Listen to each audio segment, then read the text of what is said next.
महर्षि में ही बोध कथाएं से परमाराध्य सदगुरु महाराज की अमृत वाणी साधु संग में ख्यालों को छोड़ो। साधु के संग में चुपचाप बैठो।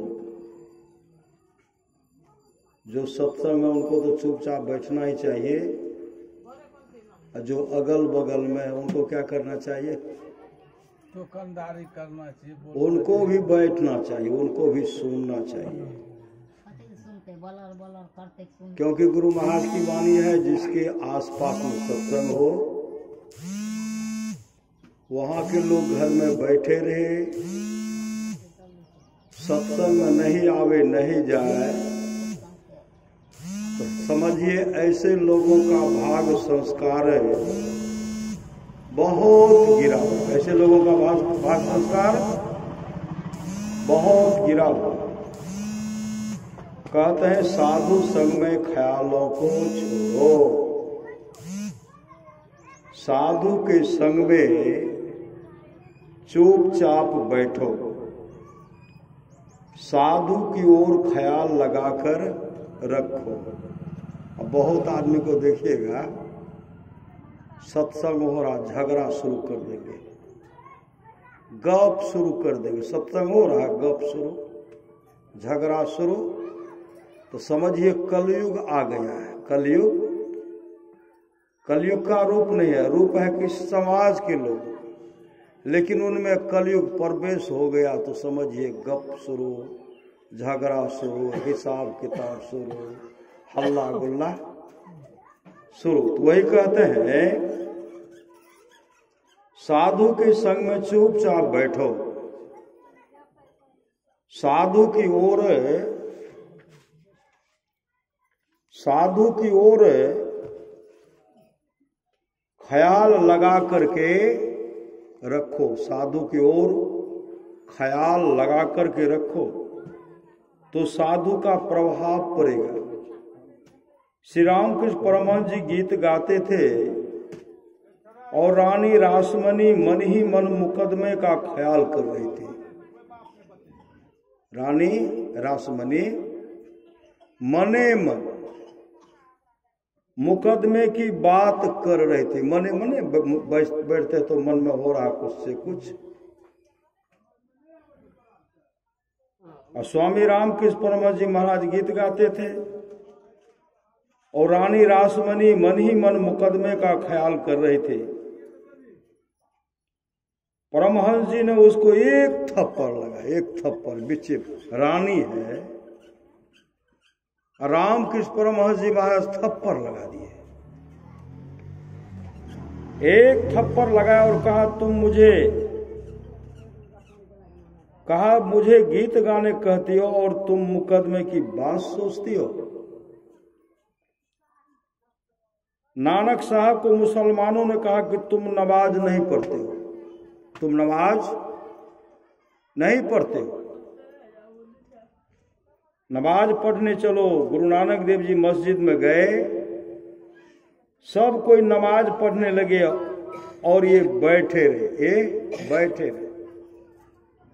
कोई उलटकर देखता था, कोई मन ही मन कहता था कि वह नमाज नहीं पढ़ता है, काफिर है।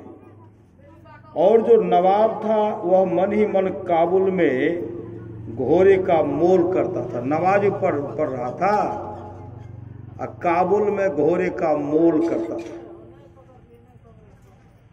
नमाज समाप्त होने पर उन लोगों ने कहा तुमने नमाज नहीं पढ़ी, तुमने नमाज नहीं पढ़ी। गुरु नानक ने कहा तुम लोगों ने नमाज नहीं पढ़ी, तुम लोगों ने नमाज नहीं पढ़ी तो मैंने भी नहीं पढ़ी। उन लोगों ने कहा हम लोगों ने तो नमाज पढ़ी, तुम कैसे कहते हो कि हम लोगों ने नमाज नहीं पढ़ी? गुरु नानक ने कहा तुमने नमाज कहाँ पढ़ी? तुम तो मन ही मन कहते थे कि वह काफिर बैठा, वह काफिर बैठा है। नमाज नहीं पढ़ता है और तुम्हारा नवाब काबुल में घोड़ा खरीद रहा था। तुम्हारा नवाब काबुल में घोड़ा खरीद रहा था। पूछो मैं सच कहता हूं या झूठ? झूठ। यह सुनकर उन लोगों ने कहा छोड़ दो इनको, ये रोशन जमीर अंतर्यामी है। अंतर्यामी, छोड़ दो, ये अंतर्यामी है। हाँ तो साधु के संग में जाकर ख्यालों को छोड़ो, कथा प्रसंग में डूब जाओ।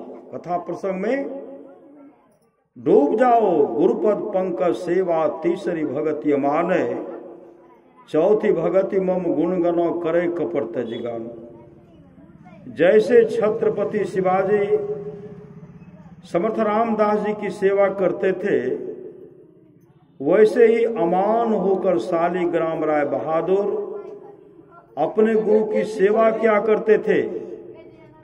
ये यमुना जी से नंगे पैर पानी लाते थे। ये यमुना जी से नंगे पैर पानी लाते थे। रास्ते में किसी ने कह दिया कि मेरे घर में पानी नहीं है, तो कहते कि ले लो। उसे वह पानी देकर और फिर यमुना जी से पानी लेकर गुरु महाराज के पास आते थे। इसी प्रकार मान प्रतिष्ठा छोड़कर गुरु की सेवा करो। मान प्रतिष्ठा छोड़कर गुरु की सेवा करो। बेमन सेवा करोगे तो जो सच्चे गुरु होंगे वे सेवा स्वीकार नहीं करेंगे। श्री सद्गुरु महाराज की जय। शांति संदेश अप्रैल मई जून अंक सन 1955 ईस्वी। श्री सद्गुरु महाराज की जय। ईश्वर भजन का प्रभाव।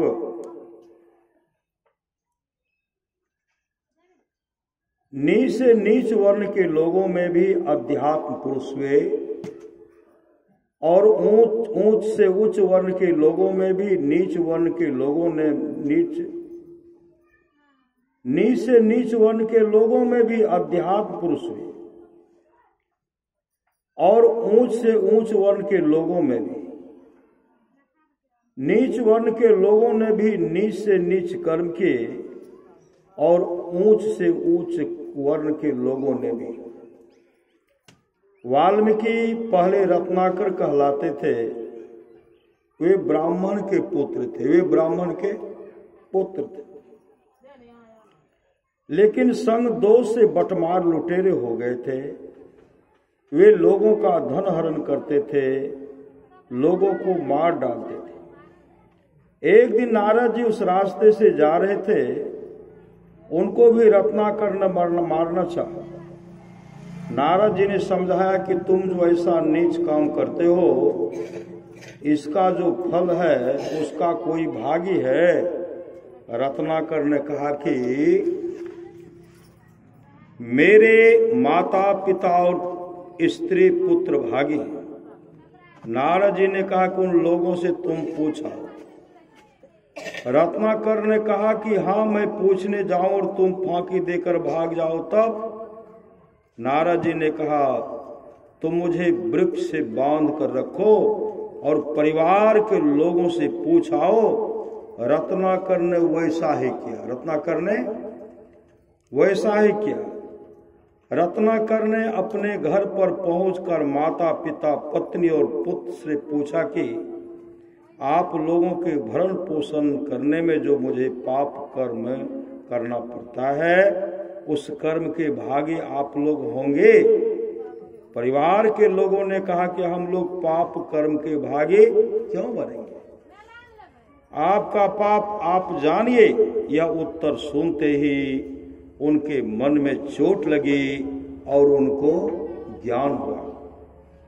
वे दौड़कर वापस आए और नारद जी के पैरों पर गिर पड़े। नारद जी ने कहा कि इधर भजन करो, ईश्वर भजन करो। नारद जी ने कहा ईश्वर भजन करो। नारद जी ने भजन करने का यत्न बता दिया। वे ही रत्नाकर भजन करके महाज्ञानी आदि कवि वाल्मीकि कहलाए। श्री सद्गुरु महाराज की जय। शांति संदेश जून अंक सन 1996 ईस्वी।